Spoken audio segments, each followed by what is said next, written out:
biro bedo kaluonwa achiel kachiel.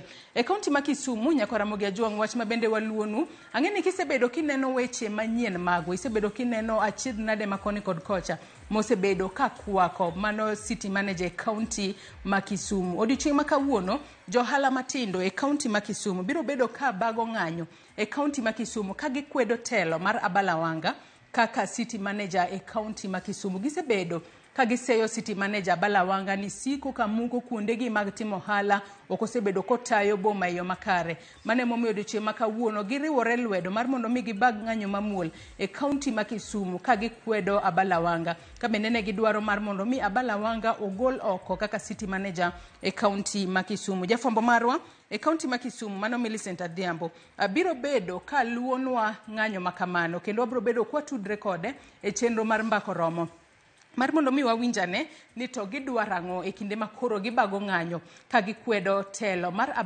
Abala Wanga kaka city manager kata jatenda boma ma Kisumu. Nyaka Ramogi Ajwang' gi kanye mwachopo gode giko mar chal mar fwambo kinyi makawuono. Kata kamano pod waluonu weche mathoth, weche matimore sirikal mamalo kachiel kod weche matimore sirikal mar kor gwenge. Mago duto nyaka Ramogi Ajwang' inyalo bedo kod geno ni kuku kachiel kod tiende ibiro bedo kiyudo weche manyien duto mago odiochieng' makawuono.